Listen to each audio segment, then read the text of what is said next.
Hello everyone, welcome to my channel. आज का topic class 8 science के लिए है। आज हम लोग पढ़ेंगे चैप्टर 4 लाइट के बारे में। प्रीवियस वीडियो यानी कि स्टार्स एंड सोलर सिस्टम का पार्ट लास्ट यानी कि पार्ट 5 में मैंने आपको 5 क्वेश्चंस पूछे थे। कुछ लोगों ने कमेंट में भी लिख के बता दिया है, तो मैं आज उनको सारे क्वेश्चंस के आंसर बताऊंगी। फर्स्ट क्वेश्चन मैंने आपसे पूछा था कि मार्स की कितनी सैटेलाइट हैं और उन सैटेलाइट का नाम क्या है। तो उसका आंसर है मार्स की 2 सैटेलाइट हैं और पहली सैटेलाइट का नाम है फीबोस और दूसरी सैटेलाइट का नाम है डीमोस। तो सेकंड क्वेश्चन मैंने पूछा था कि जो स्टार्स यानी कि बिलियन ग्रुप ऑफ स्टार्स है उनको क्या कहते हैं। तो उसका आंसर है गैलेक्सी। थर्ड क्वेश्चन मैंने पूछा था कि एस्ट्रोनॉमर किसे कहते हैं।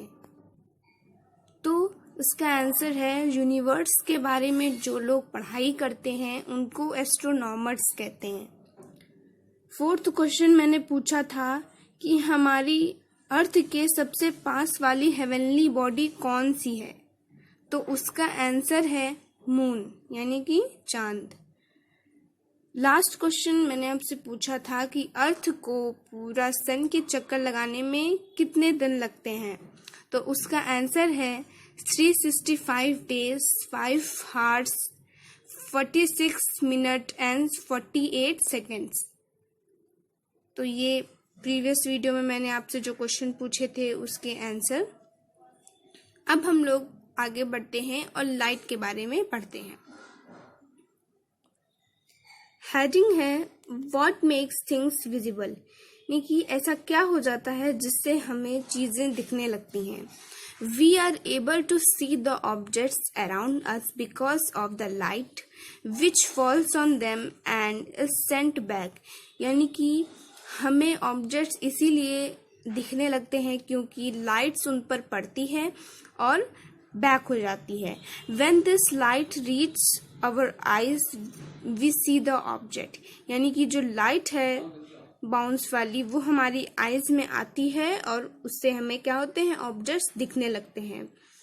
This sending back और bouncing of light is called reflection of light, यानी कि लाइट का आना और रिफ्लेक्ट करके चले जाना उसी को हम लोग रिफ्लेक्शन ऑफ लाइट कहते हैं।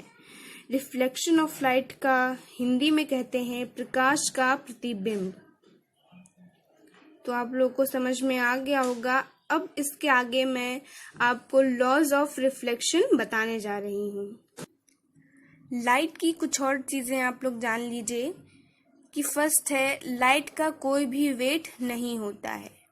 दूसरी है कि जो लाइट की स्पीड होती है वो 3 × 10⁵ होती है, यानी कि 3 के आगे 5 0। और लाइट की जो तीसरा है वो है लाइट की चलने के लिए कोई भी साधन की आवश्यकता नहीं होती है, वो बिना साधन के चलती है। तो अब हम लोग पढ़ेंगे laws of reflection. Laws of reflection हमारे 3 हैं। फर्स्ट है angle incident is equal to angle reflected, that is angle i is equal to angle r. तो अब मैं इसको फिगर की हेल्प से आपको बताऊंगी। मान लीजिए ये एक आपका प्लेन मिरर है, ये एक आपका प्लेन मिरर है और इस पे एक सन की रेज आती हैं और इस पे आगे गिर जाती हैं। गिरने के बाद ये उसी डायरेक्शन में वापस चली जाती हैं। ये गिरती हैं फिर गिरने के बाद उसी डायरेक्शन में वापस चली जाती हैं सन की रेज।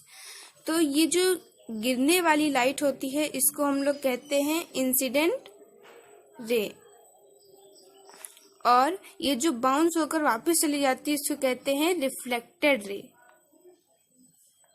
Reflected ray. और इसके बाद जब ये दोनों लाइट आती हैं वापस चली जाती हैं, इन दोनों के बीच में एक रे बन जाती है, अपने आप ही बन जाती है, जिसको हम लोग कहते हैं नॉर्मल रे।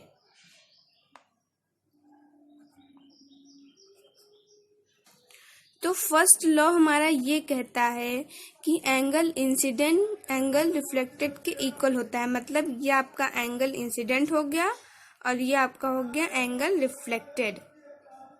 ये दोनों क्या होते हैं, एक दूसरे के इक्वल होते हैं। मतलब angle i is equal to angle r. Incident को हम लोग आई से लिखते हैं और रिफ्लेक्टेड को आर से लिखते हैं।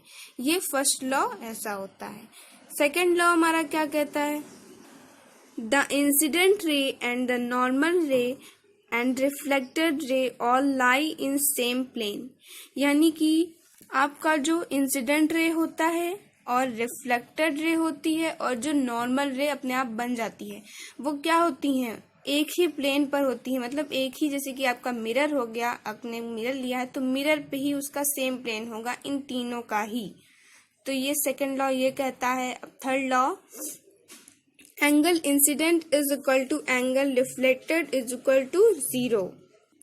एंगल इंसिडेंट और एंगल रिफ्लेक्टेड कभी कभी 0 के इक्वल भी हो जाता है। मान लीजिए ये आपका मिरर है, प्लेन मिरर है और इस पे एक इंसिडेंट रे आकर गिरी और ये आपकी इस तरह नहीं, या आपकी सीधे आके गिर गई इंसिडेंट रे। अब ये गिरी तो ये इंसिडेंट रे हुई।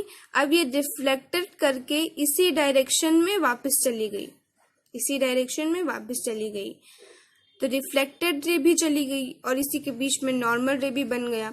अब इन दोनों के बीच में एंगल कितने डिग्री का बना, 0 डिग्री का बना। ये आई और इसी डायरेक्शन में वापस चली गई तो यहाँ पे एंगल कितने डिग्री का बना, 0 डिग्री का बना। तो ये लॉ यही कह रहा है कि एंगल इंसिडेंट और एंगल रिफ्लेक्टेड कभी कभी 0 के इक्वल हो जाते हैं। तो ये कुछ लाइट के बारे में इंफॉर्मेशन और लॉज ऑफ रिफ्लेक्शन के बारे में।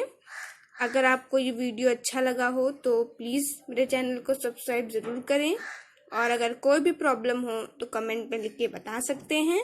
Thank you.